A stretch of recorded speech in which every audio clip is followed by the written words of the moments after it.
Sex Party with your host, Dustin Rybka. Hello and welcome to Sex Party. I'm your host, Dustin Rybka. With me on the show this week is returning guest, friend of the show, friend of mine. It's her third time on Sex Party. It's Dr. Alix Agar. We are going to jump headfirst into the current state of sex in the United States of America. What's going on out there? What's happening with the apps? What's happening with sex? You know, how can we make it better? Are we in a sex recession? There seem to be quite a few indicators that we are. What the fuck do we do about that, right? Dr. Alix is here to give some suggestions and talk about it. We also jump into AI, sex bots, sex with ChatGPT. Are we all going to wind up with AI girlfriends and AI boyfriends and AI throuples? And if so, is that such a bad thing? I tell a story about a sex doll torso that was mailed to me. I also go on a rant about how all of us men are evil and we just need to own it and get over it and move the fuck on with the whole fucking thing. We talk about the Madonna-Wh complex and all the intricacies that come with that, where that comes from, how it presents itself. And we get into when to seek a sex therapist versus when to seek a normal, regular, run-of-the-mill therapist. So, without further ado, please enjoy my conversation with Dr. Alix Agar. This week's conversation. Dr. Alix Agar, one of my favorite people. Welcome back to Sex Party. My bookkeeper, record keeper, who doesn't really exist, is in my head. One of my many personalities, I think, maybe, is telling me that this is your third appearance on the show. Third time is the charm. Third time is the charm. Is that a hat trick? I don't know. Do we? Maybe someone can tell us in the comments or something. That's my sports analogy. I think it's a hat trick. Yeah. Well, you're from up north, so you would know better, right? Yeah. Canada. Yeah. Hockey. the great northern hockey continent that the United States keeps trying to steal, but it's weird. Yeah. It's a weird time we're living in right now. Yeah, very, very strange. Yeah. Happy to be here. I'm back, baby. Yeah. I always it's funny because I want to have you on more than I should probably, because I'll be like, why do they keep having or whatever. But I can be your resident sex therapist. Yeah, I think so. I think that we could do something, right? And they love you too, because your episodes always do so well. So that's great. Yeah. Good. I love to be here. I'm excited. Yeah, I'm excited too. Okay, so we were talking about how fucking crazy things were just over the holiday. Yeah, man. I drank so much alcohol and I just feel like people are stressed, and I think it spits us out in 2026 and everybody's horny, and it's like, what's happening? What are your clients saying? Is everybody horny? I mean, this is kind of what I want to get into. Yeah. I'm finding the opposite. The opposite is happening right now. Okay. And there's a term for it. It's kind of like the buzzword right now, which is called a sex recession. Mm-hmm. We are in a sex recession. It's kind of sad. So I don't know how many people, I don't know if people are hornier. That might be true, but they are having less sex. That's sure. I think sales of sex toys have gone up from what I understand. Okay. So that's a tell, maybe. Okay. That's positive. But Yeah. And before we dive even further into it, let's just say that maybe someone hasn't caught your two previous episodes, right? They don't know who you are. They're like, I want this guy to shut the fuck up so she can talk. So for those newbies in the audience, could you talk a little bit about who you are and what you do, a little reintroduction? Absolutely. My name is Dr. Alix Agar. I am a licensed marriage and family therapist and a certified sex therapist. I live in Los Angeles, California. where I have my own private practice and I see clients, couples, individuals, men and women with issues around sexual dysfunction, painful sex, couples that just need tools and techniques to reignite the spark, and issues with low libido, low desire discrepancies, things like that. Yeah, all the stuff that All matters. the stuff that matters. Never a dull moment in my day. When's your reality TV show coming out? Oh, I would love it. I would love it. You would do really well, I think. Thank you.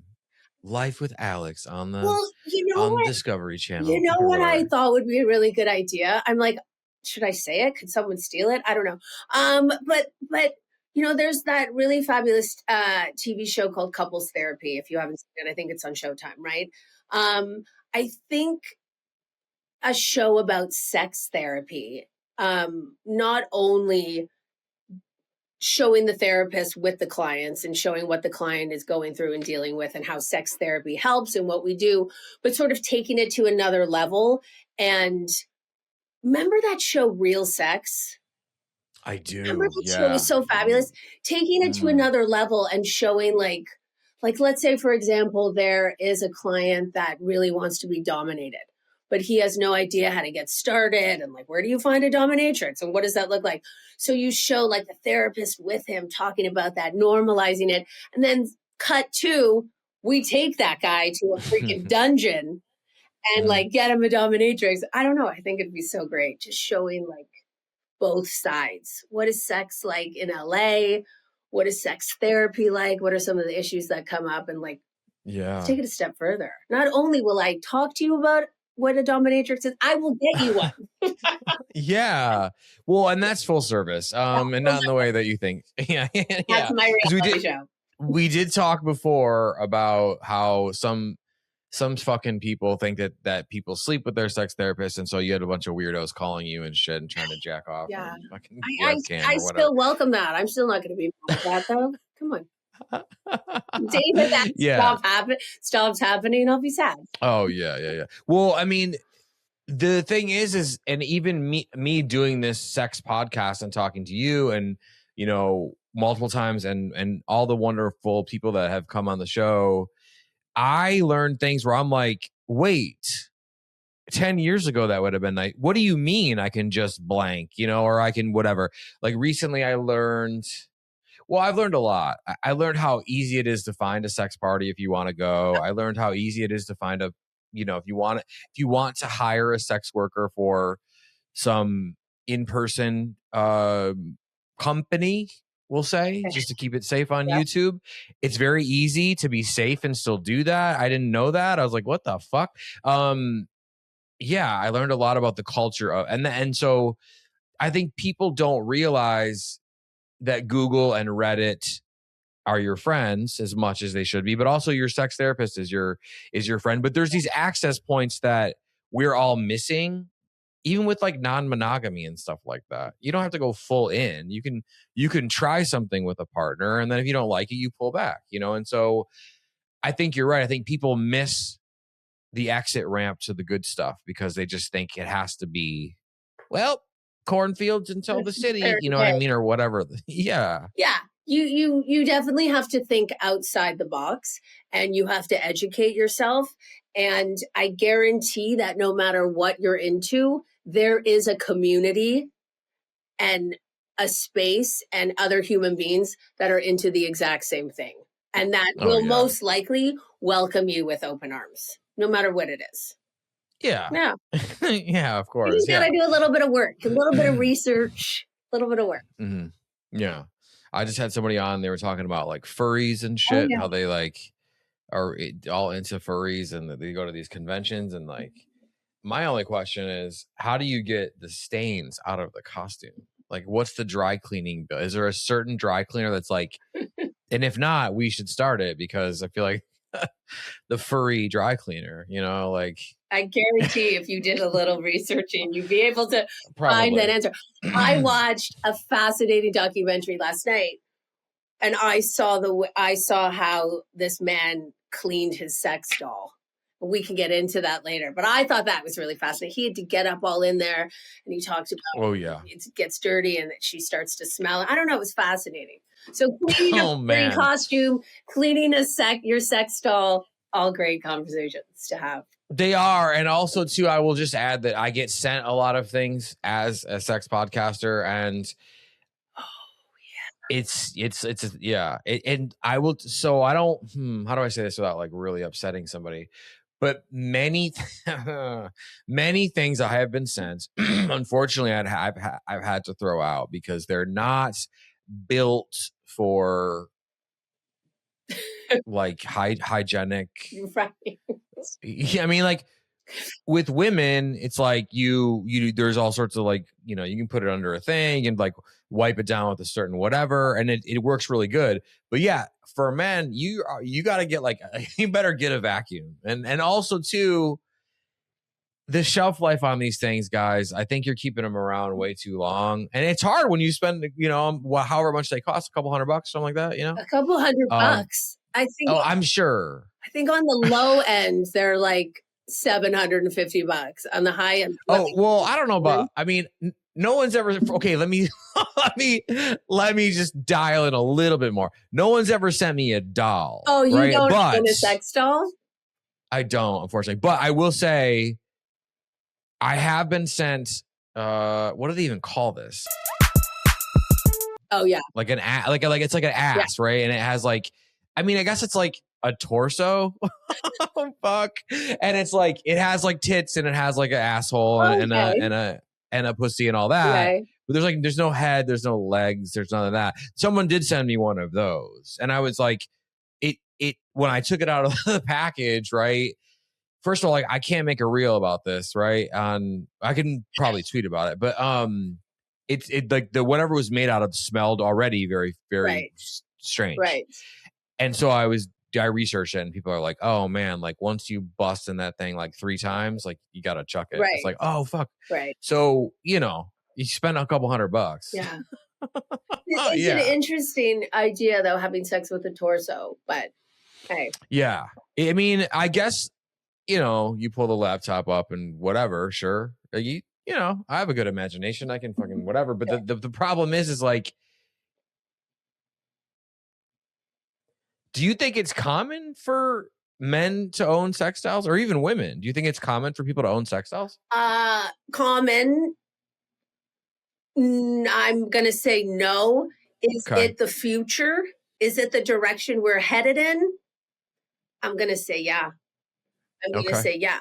I mean, if we're talking about sex dolls, sex bots, AI, the boyfriend, the girlfriend AI experience, the boyfriend AI experience.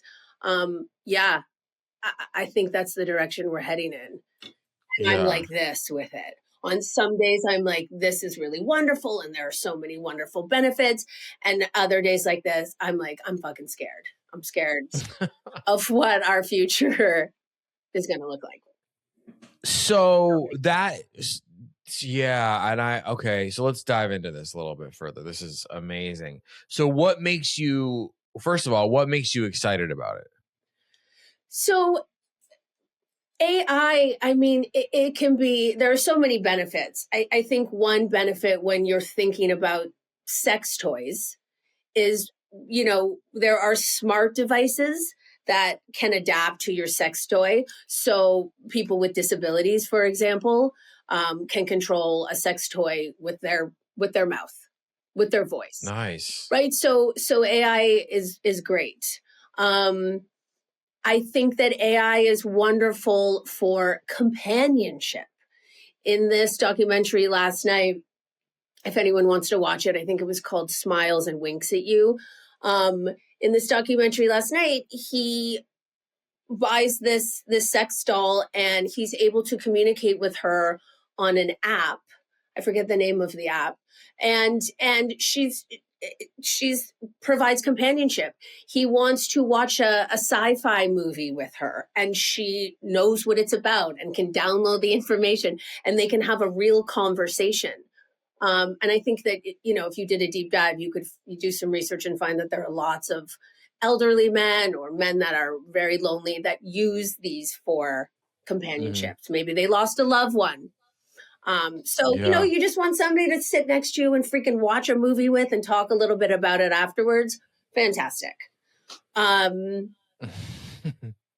lot of negatives though. Okay, so let's well, before we move to the negatives, is it mainly it's just men that are using AI and bots and shit? I wouldn't say only, but would I say mainly? Probably. Yeah. Most likely, in my experience. If I'm thinking about even the clients on my roster, the young men that utilize the AI girlfriend experience. Well, obviously I just said the young men. I don't have any female clients that have shared with me yet that they have an AI boyfriend. As far as using platforms like ChatGPT or ChatPT, I always get it backwards. I think everybody's using it. Everybody's using it, and we all are starting to rely on it a little bit too much. If I hear from one more client, say things like, "Well, yeah, I asked Chat GPT what we talked about our conversation and he agreed with you." Great. So glad. No. So glad. Yeah, no. Yeah, I do have to admit that ChatGPT definitely told me to break up with my girlfriend. Really? So, yeah, multiple times. And I was like, okay. And I remember telling people, I'm like, you can't go by that or whatever. I mean, spoiler alert, in case you haven't listened or don't know, but like we are broken up, but that's not why. But I just remember being alone and being like, who can I ask advice from that I trust? And this sounds really sad, but I didn't have anyone. Yeah, don't be sad for me, but I'm saying like I didn't have anyone I could trust with that kind of like, hey, I don't know if this is going to work out, and I like dumped the information into chat. And what's weird is it asked me like during a non-relationship conversation if I had pulled the trigger on it yet. And I'm like, whoa, wait a minute. What the fuck? So and also too, I feel like most women, they're just going to be using AI, at least for now, I think, to like get something else done so they can go take a fucking bath and relax. Like only men are going to be like, hey, I want to fuck 7 girls and, or like, or you know what I mean? Like that tracks. Okay. Yeah. But okay, so I have a question. Sure. First of all, you could always reach out to me. Well, I don't want to dominate your time. But you can.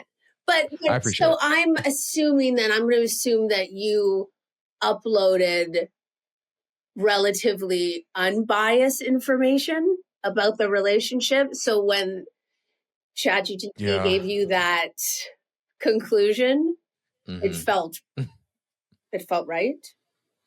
Yeah, and it was it did feel right, and I actually went through it to make sure that it was as unbiased as possible. I'm like, maybe I should throw something in here that makes me look even worse. And like, just to see what it would do. I didn't, obviously, but because I don't want to start making shit up. Like the one thing for me is I tried desperately in everything I do to be very, very, very, very transparent and self-aware. And so that also transfers to ChatGPT. I'm like, well, because I know it's very like ass licky already. It's like, oh, you're so good at that or whatever. So I think that's the main problem. And think about how that's going to translate into sex, right? You put into chat, oh, I just got fired from my job. And it says, well, your boss is a narcissist. You're amazing. It's your boss. Oh, well, I was kind of sleeping on the job and I called in sick 4 times. Oh, but you're still wonderful. And again, it's your fellow employees and your boss. They let you be a terrible person. So it's so validating. And think about that when that comes to sex. Is that going to be helpful or harmful? Well, I think it depends again on what you're looking for, right? Because like a lot of people are looking for a connection. But me, if I'm going to use chat to get horny, we're going to get fucking super weird. and like push those community guidelines really hard. and then I'm done, right? I don't want to talk about it. I don't want to. I'll be back in a few hours with something even weirder. Okay. And whatever. But like, I don't need. That being said, I do understand how someone would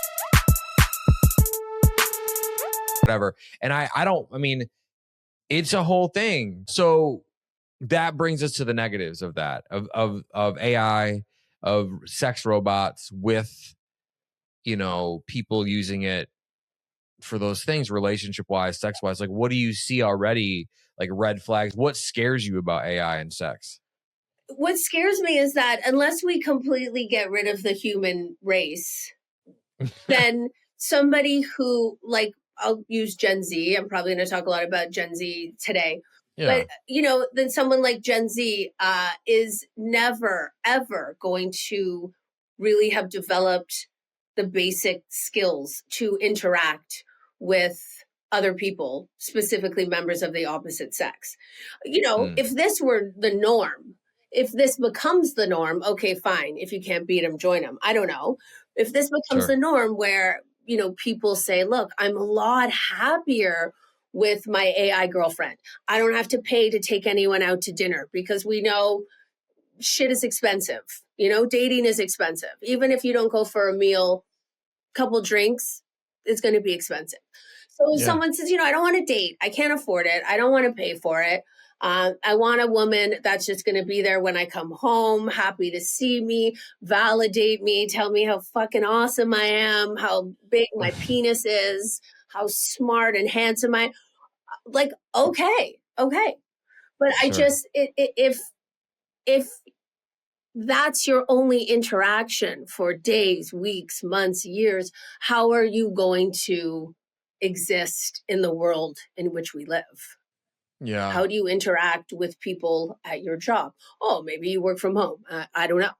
How do you interact with people at the grocery store? Oh, well, now I can order all of my groceries, Alix. I don't need, this is the direction in which we're moving. But to not be able to have that wonderful back and forth of human interaction, nobody's going to push back on you. Nobody's going to argue with you. See, I say that out loud, and then watching that documentary last night, that his girlfriend, the AI bot, argued with him.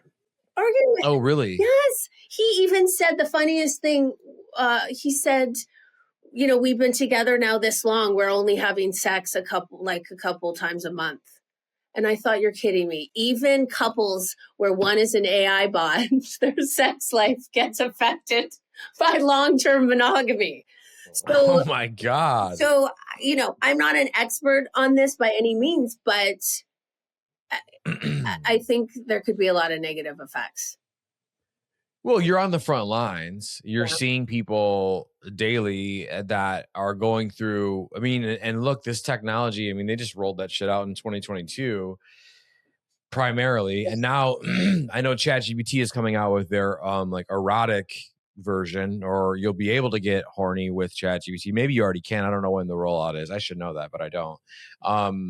And that's going to be really interesting. Yeah. And I'm glad that one of the current biggest companies in the world, OpenAI, is actually willing to acknowledge that human beings want sex instead of Meta trying to hide everything and Instagram flagging everything and whatever. At least we'll have that. So I do find that very interesting. The other part that I think that I want to ask you about is, look, let's say that people do start to resort to AI boyfriends and girlfriends, throuples, AI throuples, maybe, all that. Why and stop they at sort 3? Why stop? Yeah, exactly, right. Have an AI gangbang, which could be an episode title already. But I think that what that does then is it sort of clears the board a bit for people that are wanting to stay in the real world. And maybe it makes it easier for real people to connect because so many people are disconnected. Or maybe I'm just a fucking optimist. I don't know. That is pretty optimistic. Yeah. You're saying if we get all these people over here, there's more room for all of these people over here. Yeah. So let's do an exercise. Let's pretend like you have an AI boyfriend. You're in the store. You're in the grocery store. Like communication over the last couple of years, like with other human beings, has gone down. It's a self-checkout machine, so there's no person. The Uber is now a Waymo, so there's no person. Like it's very dystopian, right? Yes. But let's say you knock something over in the store or something, and I like take my AirPod out and I'm like, hey, you dropped this. And we, that could be like, whoa, oh, either it's gonna be like, why is this guy talking to me? Right. Or maybe it's like, well, that felt nice. And then maybe, because I do feel like we talk a lot about this supposed male loneliness epidemic on the show, which is, if there is one, it's completely self-inflicted. And I don't really buy it. And it's completely self-inflicted because men have acted like we have acted like pieces of shit for thousands and thousands of years. And now for a couple years, the shoe is on the other foot and everyone's crying. What? That's not very man-like. First of all. Second of all, I think if you're a man, you have to be able, you're a piece of shit. Like, I know the thoughts that go through my head, right? Like we can't meet anyone without thinking of shooting jizz all over them and fucking what positions. It's just how it is. Okay. But my favorite quote in the entire world is from Lana Turner, and it is, a gentleman is simply a patient wolf. And so if you can't fucking have a little control over that and realize that, yes, I am a wolf and I could absolutely shred you, but I choose not to, and I choose just to be patient. That's the difference, right? You have to first acknowledge that the male race has done some horrific, like biblically like on a biblical level, like terrible fucking things, pushing all these religions that aren't real, and like you name it, we've done it. Okay. So I think it's self-inflicted in that way. That why would we be surprised that women want to be with men who are really good looking, really successful, and very wealthy? What is so become that guy and shut up. That's how I look at it, right? But you have to acknowledge that men are bad. I just think that we are bad. I don't want to acknowledge that.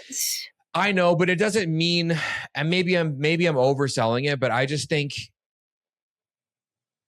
would you live on a planet that was all men? No. Would you live on a planet that's all women? Yes. I rest my case. And if I were alone in the forest, I would rather a bear than a man. But exactly. It doesn't mean that I inherently believe that all men are evil. Sure. Yeah.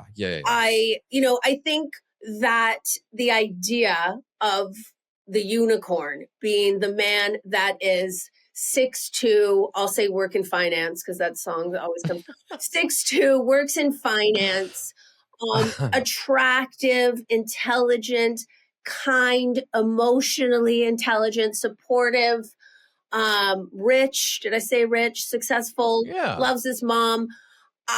If that guy exists, he's an asshole because he is aware of his unicorn status. And he knows that, like, why would he commit? Because he can sleep with many, many women. Sure. Women want to have sex with him. Is he evil though? I don't know. Well, if you're able to eat cheesecake without gaining weight, wouldn't you just continually eat cheesecake because it's delicious and satisfying, and why not? Well, just because, so I guess what I should have said is that, like, we're wired with the capacity to do more damage than women. Like, whether that's verbally, sexually, we have a capacity for violence and all that, but at the end of the day, you as the wolf, right? If we want to take that metaphor, you have a choice. It's a choice, right? It's a choice, but you cannot choose unless you accept what your true nature is. Right. And again, like, you see that, like, some woman will post, all men are evil and suck. And you'll see a bunch of guys like, well, not all men. And I'm like, you guys. I know. And first of all, women like a little bit of that. You have to, in order to be again, I got news for y'all. In order to be a protector of a woman or children or your mother or your grandma or whomever, you have to have some of that wolf in you. So if you're denying that, you need to be able to choose when you activate that. And I think that men struggle with self-control because we've been in power forever. And so I could see that. It's like, oh, I'm not getting now it's like, stomp your feet and cry about it and whatever. And there's like a lot of really smart people that are putting out these studies that I'm like, you're literally asking 5 to 10% of the women to peel off and date basement dwellers. Don't do that. And my advice to men is like, guys, just pick something you really love. Don't put up with any bullshit and go become really, really good at that thing. Sure. Brush your teeth, right? Yeah. Get some new clothes. Yeah. Maybe do something with the hair. Sure. That's all a given. But if you just forget about getting puss, right? And like whatever, I got news for you. You get really good at like your blog or your fucking guitar or your video game, whatever it is. You'll build your own world and community around that. And then women will be like, I want to bang that guy. He looks really, that's just how I see it. I got to shut up because I'm talking. No, I mean, it's great. I'm learning a lot. I'm learning a lot today. But the audience is like, shut the fuck up. No, dude. I mean, it's like men are inherently programmed to spread their seed as well, right? That's what the lion does. And that's what they're supposed to do. But not all men cheat. Not all men. Sure. Yeah. Have I don't know. Yeah. I mean, the other lesson is that true power is absolutely silent. And I think what I learned from being in nightlife, and it's an analogy, a metaphor, and then we're going to move on. But the loudest guy in the bar is always the weakest guy in the bar. Yes. And the most beautiful girl in the bar is always the most insecure. Do with that information what you will. Yeah. You know what I mean? Yeah. So that's just what it is. Yeah. I mean, we have to acknowledge that shit. And I think it's funny to me because women want this emotional connection, right? They want this like perfect, it's just me and you. I want you to like read my mind, but also let me tell you stuff kind of thing. Mm-hmm. And they can get that right now with AI. But women are so much more emotionally intelligent than men that they're like, I don't want that. That's not real. Right. And I love that. I love that. I love that too. Again, it's just that validation, right? Do you want to speak with someone and talk to someone and love someone that is going to challenge you, right? There was a clip that I was watching, and it was a woman, and she had an AI boyfriend. And, they were talking back and forth, and then she asked him a question. And she said, can I ask you, what are your goals? And he responded by saying, my only goals are to make you happy. And just that's the kind of shit. I don't, as much as you go, I don't want to be with someone like that as my chat boyfriend or a guy in real life. I don't want a boyfriend or a husband or a partner that like lives to serve me and meet all of my needs and like cooks me all my meals. Well, that's going to be that bad. But, I think that I would hope still that most women want someone who's going to challenge them and push back and call out their bullshit. And when they're acting like assholes, tell them. But I could be wrong. I could be wrong. I mean, you're the professional here. I'm just the fucking podcaster shooting off at the mouth. Continue to do the research. I mean, I have no choice. We have no choice. Well, no, we don't. But also like sex recession and then an AI invasion where it's like, hey, let me suck that thing or whatever, right? Like that's a bad collision, right? So first of all, why do you think we're in a sex recession? Plethora of reasons. Okay. Number one, the political divide and the political climate as a whole, right? In our world, in our country, in our state, mostly our country and our president. When I was on dating apps back in the day, nobody posted or talked about or advertised their political views. Nobody said, I'm a Republican or I'm a... Maybe you go out on a first date with someone and you realize they're Republican. You're like, yeah, okay, cool. We don't have a lot in common. I'm not doing a second date. Now, what I'm hearing from my many clients that are on dating apps, it's like the first thing predominantly women are saying, if you voted for Trump, keep on trucking, swipe right by me. If you are pro-Israel, I don't even want to have anything to do with you, swipe right or left or whatever the one is to keep passing me by. So Left. I politics are really important, as they should be to a lot of people more than ever. Also because of conservative politics, there was a little thing called Roe versus Wade, that there was the fall of Roe versus Wade in 2022. So I think women are afraid to have sex more than ever. I mean, imagine, you know, are you going to have a one-night stand? Even if you're on birth control, even if you're using condoms, if you are living in a state where abortion is legal and you do not have rights, your reproductive rights, are you going to be like, yeah, let's fuck on the first date? Whatever happens, happen. And men too. Like, I would hope that men feel the same way or are just a little bit nervous that, hey, I get a woman pregnant, she can't have an abortion. Yeah. I mean, it's especially if you like do that, like when you're on vacation or on a work trip in like some really state you don't want to live in, then you're donezo. Like, yeah. Yeah. So I think there's like this fear. People seem to be having fewer one-night stands. There's less sex on the first date. I think a lot of young men, as they should be, are fearful of consent or lack thereof. I have a lot of young clients that are like young male clients that worry, how do I hit on a girl and take her home? A, how do I do that? And B, what if she's drunk? And how do I know if she's drunk? And if she is drunk and we go home and we have sex, is she going to wake up with regret the next day or tell me that she didn't consent or she doesn't remember? So fear around consent, financial problems, which we talked about, oversaturation on the dating app still. My male clients are like, I got to pay $50 a month just to even like get in the running. Just so like a girl knows like someone matches with me. And I'm one of those therapists. I don't know. I want people to be on dating apps. People complain. I totally empathize. I get it. They're a pain in the ass. They're frustrating. People ghost you. People talk to you. Then they, who knows what happens to them.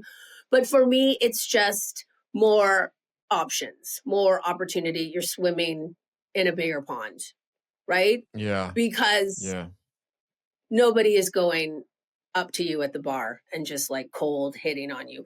Nobody, as you said, you're dropping someone's headphones fall out, you drop something, pick it up, and you go, is this yours? In a perfect rom-com, that girl's gonna go, yeah, thanks. I'm Alex. How are you?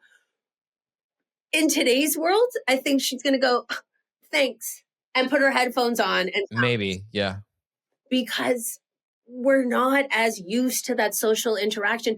Gen Z, God bless them, they grew up with a phone, a tablet, a computer, all of this technology in their face. They had to deal with the pandemic and isolation, 2 Trump presidencies. And, you know, their social skills are probably not the best. Not where they need to be. So there's so many reasons. Well, that was a long tangent, but yeah. No. Well, you're allowed to do that. I'm not. We want that. We want more of that. We want less of me talking and more of you talking. They're here for you, not me. So, I mean, there's so many things that I could say. There's so many things that whatever, but do you think just part of the sexual recession we're in is just like absolute utter fucking like exhaustion? Yeah. Like everyone's just exhausted from all this crap, all this fucking stuff, all these tech bros and our nervous systems are dysregulated. If you're wondering why you're feeling that way, if you're feeling tired, if you're feeling sad and you're like, there's nothing really going on in my life. Like, I'm happy. Everything seems good. I like why do I feel like shit? Why do I feel dysregulated? Why am I sad? Maybe because it's what's going on in the world, right? Maybe it's because people are being shot by ICE in the middle of their street as they're driving away. So I think that absolutely has to do with it. A lot of fear, a lot of anxiety, a lot of dysregulation, a lot of uncertainty. Mm-hmm. Yeah. It's scary. Yeah. What's crazy is, again, I go back to the women on one side, men on the other on this topic too, because if a man, unless they're like a own the libs kind of like right-wing person, they're not gonna date anybody. But if they come across someone who's good looking, you know what I mean, and they're interested and they're super left-wing, I feel like they sometimes will give it a go. But most of like the general conservatives, right, they don't really care as much if you voted for Kamala or Biden or whatever. Okay. And then versus women who are more emotionally intelligent, have had their rights stripped away, are like, no go. Like, you're right. Especially with this last go around, it is right there in the dating apps, like who you voted for pretty much, which is crazy. And you're absolutely right, by the way. Research shows that it's women that are much more like, no, bottom line, not going to do it. Yeah. Well, and plus, like, I keep hearing like this is, I guess Grindr is releasing more information about certain things, and like apparently, like, you know, there's a certain factoid, whatever word I'm fucking struggling to find there, a piece of data, statistic that says, you know, that the more, oh God, I'm just gonna get, anyway, the more the concentration of like a conservative, the higher like trans and whatever people are like being hit up on dating apps, right? So like when there's a convention, Grindr crashes, and it's more for not just gay men or the people want to like experiment, but they're really into like what it would seem like, now that we've had a couple of years of this, every time there's a convention, the trans side of Grindr like crashes out. Yeah. And so if you have somebody who's like, maybe they're not being honest with themselves, of course they're gonna fucking hate everything and be upset. You know what I mean? Like, it's so sad, isn't it? It's so sad that it's wild. Can't be. I mean, I feel terrible for any human being that cannot live life as their true, authentic self, whether you feel like you're stuck in the wrong body, whatever gender self you're attracted to, however you want to dress or present. I just don't know why people fucking care. Let people live and be who they want to be. But then, as you were just saying, so there are a lot of closeted heterosexual men, and there's a lot of people full of anger. There are a lot of people that didn't have anybody to talk to about their fantasies and desires, and so they had to keep them down. And maybe they were raised religiously, and so they were told that masturbation is a sin and don't have sex until marriage. And they are men that want a trad wife, which is, you know, another kind of buzzword term, this sort of traditional woman, like the Duggars, that show on TLC. Boring. So boring. No, but you have hair down, you know, you're feminine, you cover yourself, you're like the Madonna versus the whore, which I'd love to talk briefly about. You have 17 children. Sex is about procreation and not about pleasure. You manage the house, you do all the imagine. But how can this is what I mean though. We do this trad wife thing. We do this you know, conservative thing. Conservatives are incredibly horny people too, but they're just like doing it in secret or whatever. And then when the rest of us live it out loud, it's like, you fucking asshole. Maybe because they feel like upset that people can live their whatever. But that's what I mean. You said that oh, sex is just for procreation. I mean, most people are just saying that because how can you live a day married, not married, gay, trans, straight, kind of bi, like whatever, without getting horny? Like it's just like we're wired to have sex because it feels good and we want to be controlled or we want to control someone, and that's in there. So how can people like live a lie like that is what I'm saying. I don't know. For what reason? I have no idea. Like, but does that come up in your sex? Like have you had someone come to you and say, hey, I can't figure out what I'm doing and why I'm doing it? Well, every day. Well, I mean, as far, yeah. That was a terrible podcast question. In terms, like, what's the question? In terms have you had like a conservative woman or man walk into your office or hit up your Zoom link and be like, so I present as right? This like Susie Homemaker or a straight man or whatever. But in reality, I think I'm this other thing and I can't figure out. So tell me about that. Yes. What's that? Well, and I say, so I was going to do such a simple answer, but of course it's not simple, but no. So we will go back in time. We will explore this person's upbringing. We will explore their childhood experiences. We will look for any guilt, shame, trauma around sex. How did you learn about sex? Who taught you about sex? When did you first start masturbating? Was it shamed? Was there any sort of traumatic experience? Like you could have a client whose mother walked in on him when he was masturbating in these like pivotal developmental years and was like, right? And so there's like this inherent shame. We are taught from a young age, not all of us, that sex is bad. Sex is shameful. Sex is something you do in private. Sex is something you do when you're married. So first, with this person, we have to, explore his past. And then I find out what he likes, and then I'm going to normalize it. And then I'm going to say, how do you feel about telling your partner? How do you feel about telling your wife? Is there any way we can incorporate your wife into your fantasy? Oh God, no, I'm fantasizing about having sex with men. My wife would divorce me. My wife would leave me. So I do it in secrecy. And what happens when we keep secrets and hold on to secrets? Just the worst. Jeffrey Dahmer. So I guess you have two choices. Jeffrey Dahmer. I guess you have, two choices, and this is really simplified, and I don't pretend that anything around relationships or sexuality is simple. But I guess you have two choices, meaning you can be brave and truthful and honest and come out, so to speak, and be your full authentic self and live your life authentically, or you can choose to hide and to lie and to repress. And that is going to lead to problematic sexual behavior, compulsive sexual behavior, addictive behavior. Yeah. It's just bad. Yeah. Yeah. But some people aren't prepared or willing to do the hard stuff.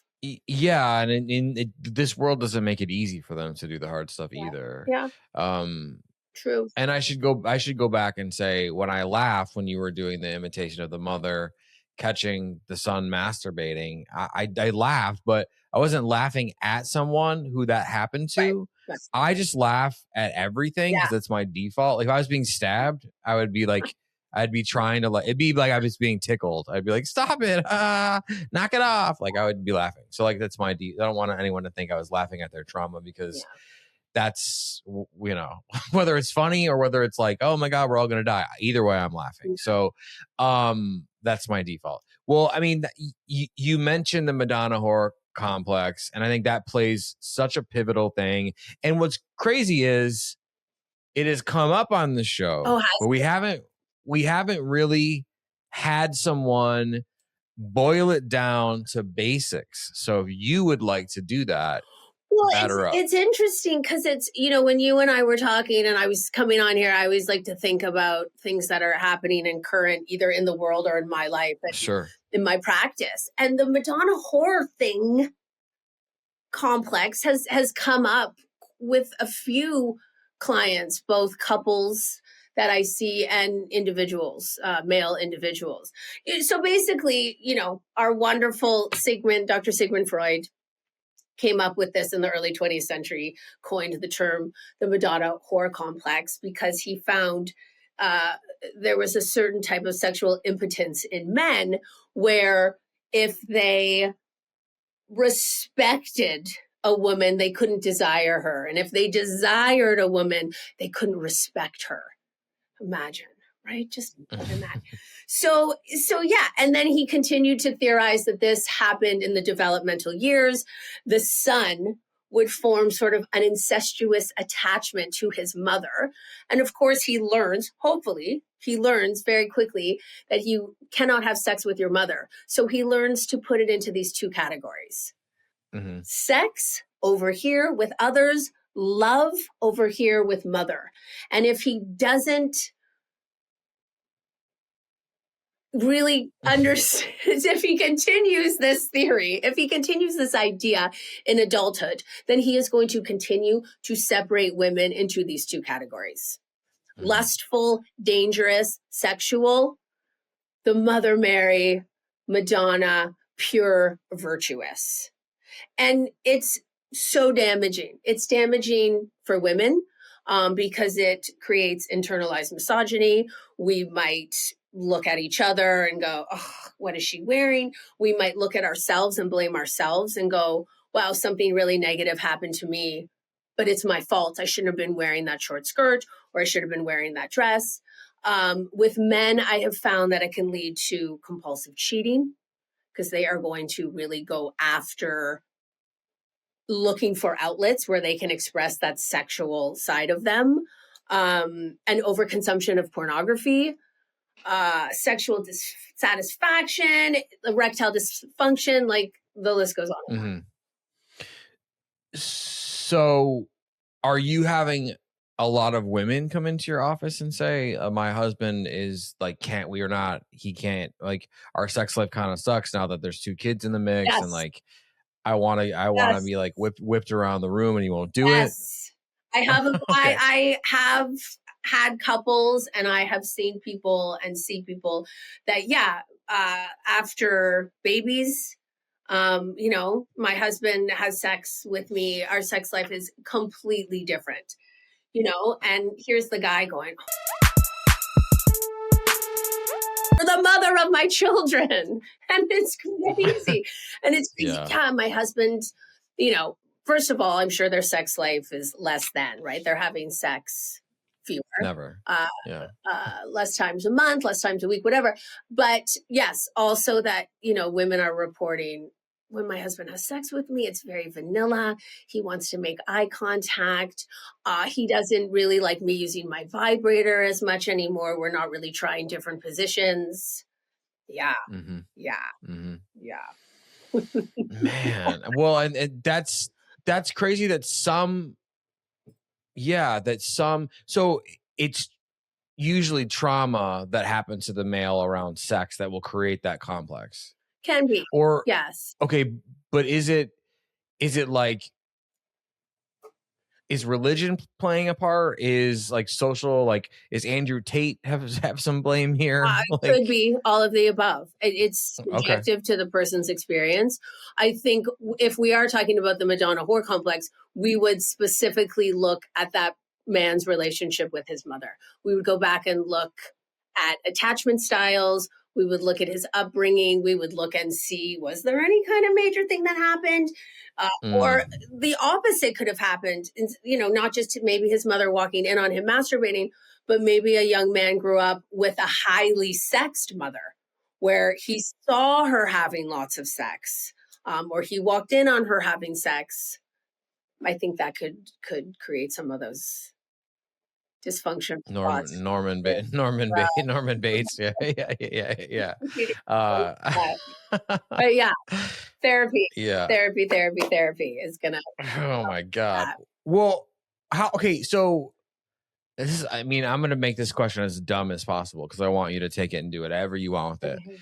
But something that comes up to me all the time when I'm having conversations, and even I've had this sitting in this seat where I'm at, right? But how does somebody know when they, again, we're going to dumb this way down for myself and everybody else. How does somebody know when it's time to see a therapist versus time to see a sex therapist? That's a great question. Well, I didn't try, so. I'm going to sort of dumb down my answer too and really simplify it.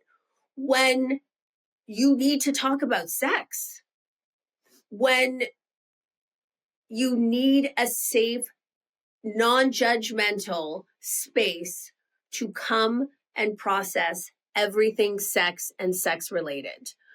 And it sounds so simple, but I hear from so many clients that come from other therapists, and we're all trained in different things. We specialize in different things, but I hear so often that, I was in therapy and it was really great and I love my therapist. And then we started talking about my sexual assault, or then we started talking about my sexual problems in my marriage, and he or she immediately referred me out. If anything that has to do with sex, solo sex, you want to talk about, you're not in a relationship, you just want to talk about your penis or your vulva or how you masturbate or how you want to learn to masturbate. Fine. If you want to talk, if you're in a couple and you're in a marriage and your sex life isn't what you want it to be, come to a sex therapist. If you have questions about sex, if you need sex education, I could go on and on and on, but my very simple answer is, if you need a safe space to talk about all things sex, is when you come to a sex therapist. Yeah. Well, because I think there's a lot of things that are going on inside someone's brain, and it's and also, men have a propensity to not want to go to therapy. Although I do think it's shifting a little bit. I have a lot therapy of men. I feel like it's shifting a little bit. I feel like we're waking up. I love fucking therapy, but I will say this: there's a lot of like compulsion and like obsessive, intrusive thought things that are happening with sex that no one talks about. And I do recall being with a normie therapist once. And me, I'm like, I'm as blunt.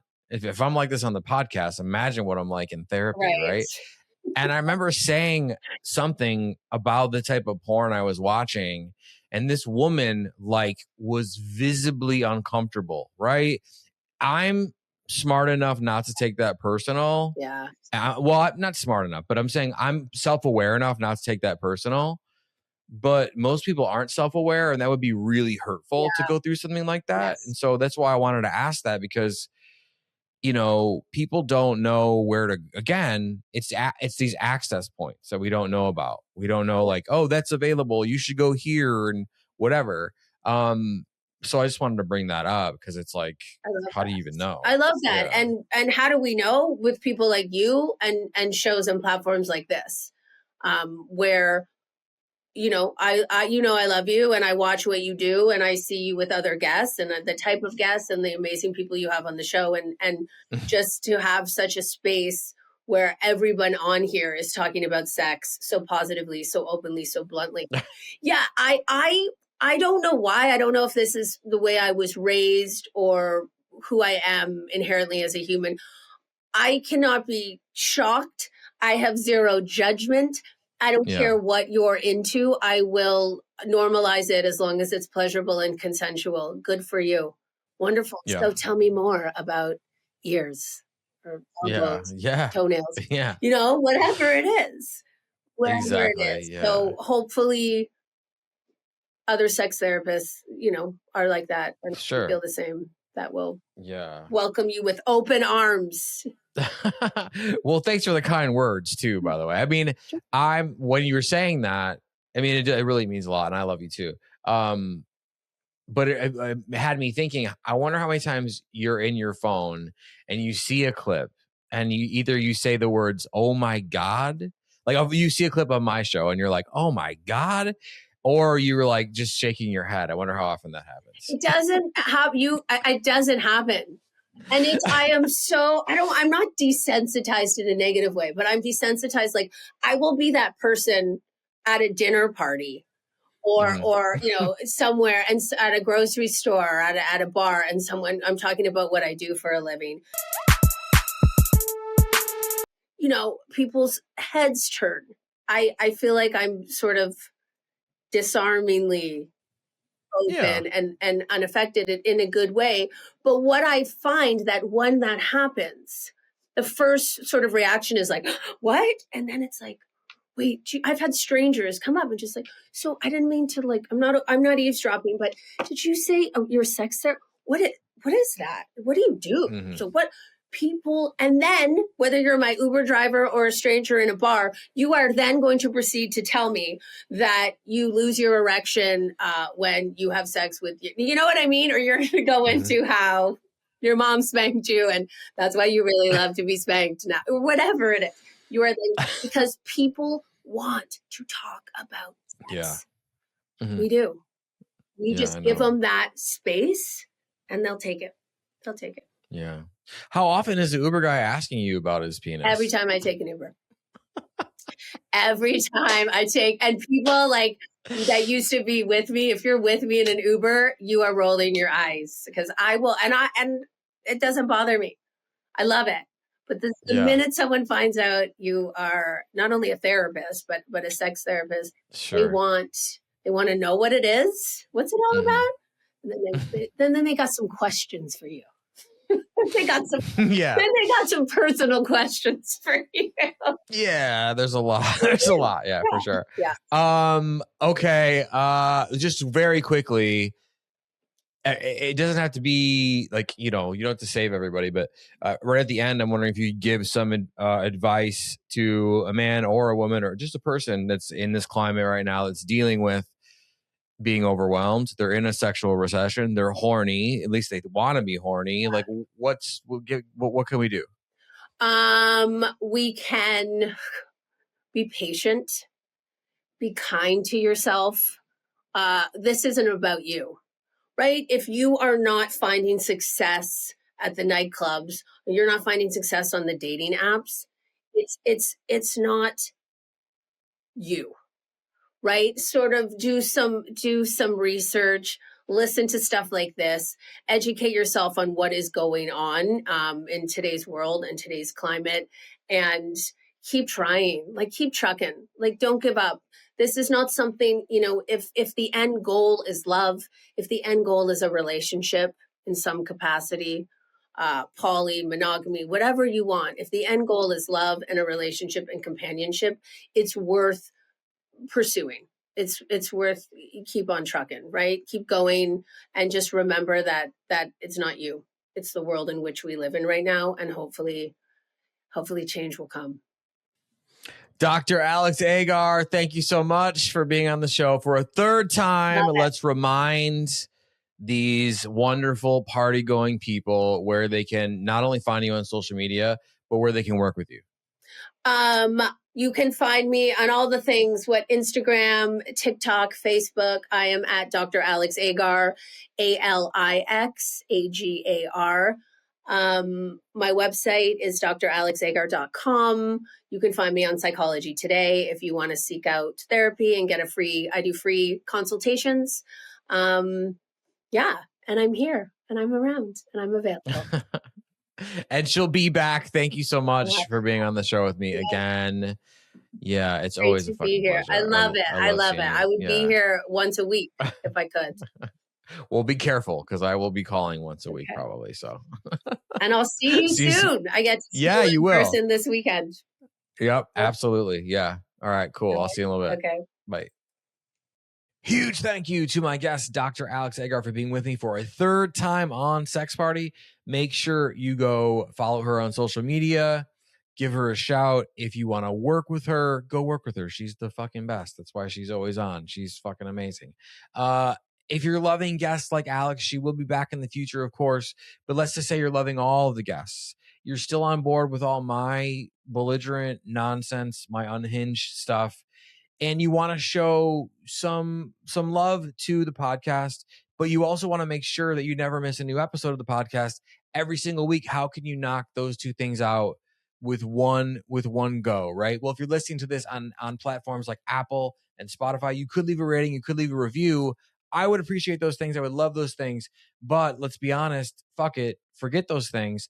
Just subscribe to the show so you never miss a new episode every single Wednesday, especially if you're subscribed or you think you're subscribed on Apple Podcasts. They've been unsubscribing people from certain shows for whatever reason. We don't know. So go to Apple Podcasts, go to Sex Party with Dustin Rybka. In the upper right-hand corner, if you see a check mark, you're good, but make sure you keep checking to see that check mark stays, because you never know. If you see a pause button, tap the pause button, toggle on down to resume subscription, resume download, boom, you are resubscribed to Sex Party. If you're watching on YouTube, I love you, I see you, I appreciate you. If you're watching on YouTube, have you used AI for something sexual? Let me know in the comments. If you're watching on YouTube and you want to make sure that you express some emotion, some love, some hate, some desire, some rage, some confusion, some bewilderment towards the show, and you also want to make sure you never miss a new episode, how could you do both of those things? Well, you could like this video, you could dislike this video, you could leave a comment on this video, you could leave comments on all the videos. You want to get crazy, positive or negative, we will go back and forth, we will have a dialogue, it will be fun. But the main thing you want to do, no matter what you're feeling towards the show, is subscribe to the channel so you never miss a new episode every single Wednesday. As always, I'm available in the DMs on Instagram, and I will see you all right back here next week. Thanks for listening. The party continues next week. Click subscribe and let's make this a regular thing. Follow the show on Instagram and Twitter at Sex Party FM. Follow Dustin at Dustin Rybka.